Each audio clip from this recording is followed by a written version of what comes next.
it didn't turn out that well because it was stuck to the jar, but even though I just ate it over time, it still tasted good. And then the next thing I'm going to be talking about is me as a learner. So me as a learner is at first, at the beginning of the year, my mom was getting all of my books in my backpacks because I wasn't used to it anymore, because in kindergarten and first grade I was at Da Vinci, and then I left for third and second, and then I came back for fourth. So I had to get back into the mode of doing and getting my own books and bringing them places because I wasn't used to that. I was used to being at a 5-day regular school, so I wasn't that prepared anymore, and so my mom was getting them until one day I started getting all of my books, and then when I started getting all of my books, it just became a habit for me because that's something that every kid should be doing, not making their parents take it for them. And so something else that I think that I have definitely taken responsibility in is my out-school classes online. It's these classes where you can do like math, reading, or writing with a teacher online, and it doesn't even have to be a subject. It can be like art or any other thing. And at first my mom was like, oh, I think you have an out-school class today, or I think you might have one in a few minutes. She used to say it for me, but now I'm like, hey mom, do I have an out-school class today or tomorrow or one of these days? Can we go and check, because I don't want to be late for one of the classes or miss one of them unless we absolutely have to. So, and also something that I have definitely taken responsibility in is me slowing down in my reading and writing, because when I was writing, my mom couldn't understand what I was trying to write because I was writing so fast. It just looked like a bunch of like chicken scratches, and it didn't look like it was actually real writing. And when I was reading, I couldn't understand what they were trying to say for me in the book that I was trying to read so fast. But when I actually needed to take my time, that's where I get to the point to where I can actually read fast. So once I started slowing down, I could definitely start doing a bunch of things more easily. And so the next thing I'm going to be talking about is my habit of heart and mind.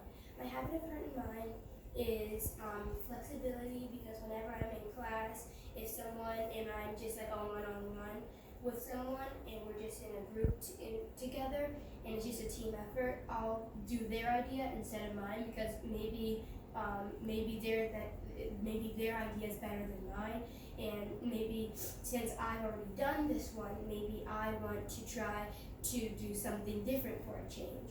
And some habit of heart and mind that I think a better workout is reflection, because I don't really reflect on my day enough to be able to understand what I can do better tomorrow. And I can count on my hands how many times I've done that, and I shouldn't have to count how many times I've done that. And I think that is just something that I need to get better at, and now once I start doing it, I feel like I'll be a better person in overall. And my growth in something that I definitely have my growth in is my math, because at first I did not know any of my multiplications that very well, and I didn't know how all of these things worked. And so I started learning them, and I was on this thing called Times Tales, and it was showing you your upper times tails in 30 minutes, and you would have to repeat it for a week. And now I know from the heart 8 times 4 is 32, because I've been watching these over and over again. And see, here are some of the characters, because they're in every story there's a hidden multiplication problem that you have to figure out, and you have to figure out the answer. So this one is the 6th grade class, and when you see the number 6, you'll know it'd be like 6 times 4 is whatever it is. And here's Mrs. Week, because she's 7, and we all know that there's 7 days in a week. And here's the tree house, which is the number 9. And Mrs. Snowman, which is the number 8. And because a snowman was like the number 8. And that's something that I've definitely gotten my growth in. And also at the beginning of the year, I did not know any of my angles. I'm like, what does that mean? Like, what does this mean? And I didn't know a bunch of things. And so I know what a bunch of my angles are. I'm only going to show you 3 though. So I know what this is an acute angle now because it doesn't equal up to a right angle, and a right angle looks like this with a vertex in the middle. And then this is an obtuse angle because it's bigger than a right angle. And now I know that because I've been practicing. Because one day I was like, you know what, I think I want to learn my angles and measurements, but first I want to learn my angles because that's something that I haven't been good at for a long time. And so that's what I have most definitely grown in my math. And thank you for listening to my POL. What questions do you have for me?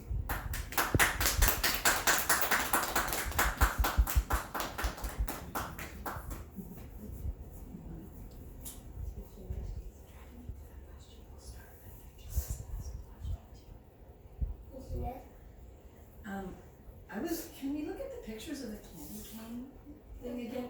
And put a projector? The one on the right, like that giant, I see, like he's pulling on it, it looks like, and then on the right side, like that's a huge block. What do they do with those? So there's this handle that's on the wall and it's made out of metal, and they have to stretch it.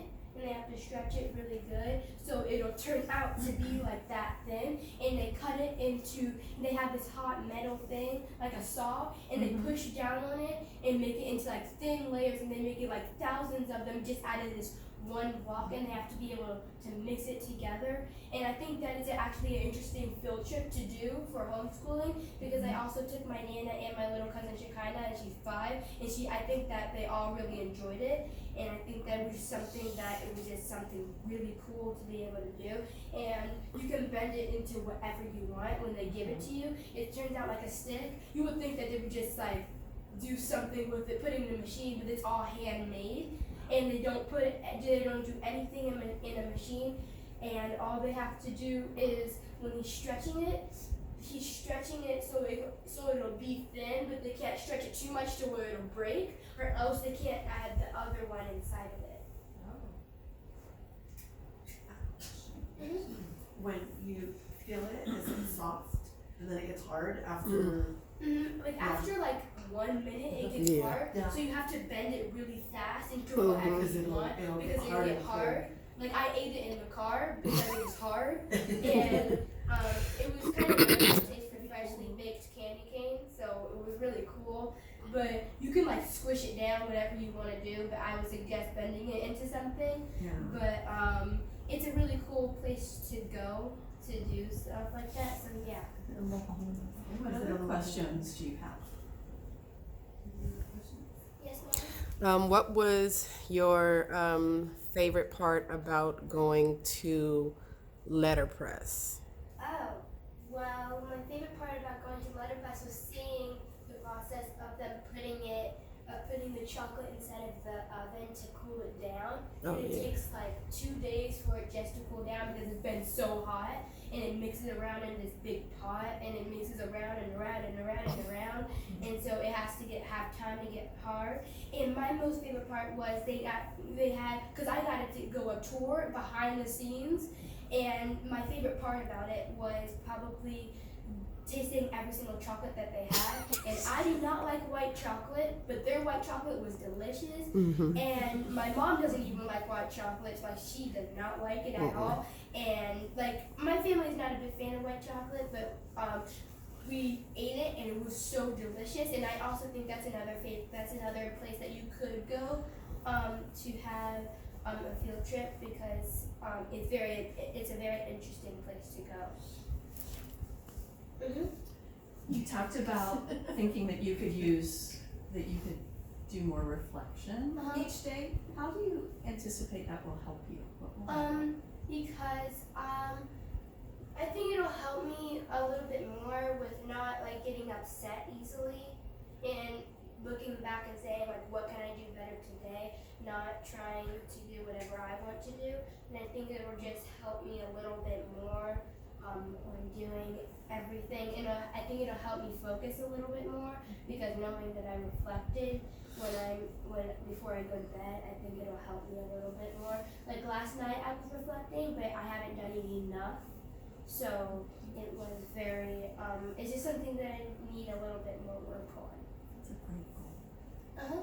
So for this project, you had to reflect and go back and see all the work you did. Did that feel good, or did that kind of make it Like harder? like were you able to kind of see all the things that you learned this year by reflecting through Yeah, it was.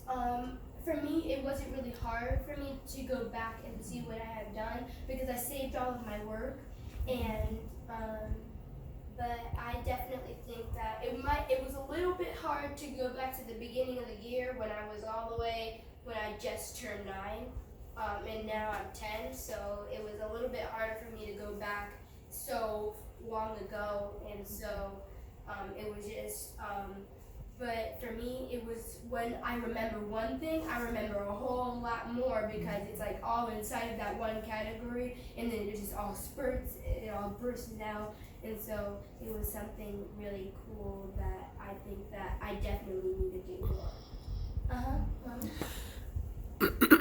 How has this year been for you coming back to homeschooling, coming from the 5-day school charter where you were? Did you see any specific thing that you felt more confident about, or anything that you wish or that you missed from your 5-day experience? Well, the only thing I missed from my 5-day experience was my friends because I knew that I probably would never see them again. But I don't really miss it because I would have to get up at like 6 o'clock or 5 o'clock just to get all the way to school, and I was very upset that I have to do that. But now all I have to do is wake up at like 7, and I'm like, yes, finally, I get to do whatever I want to do.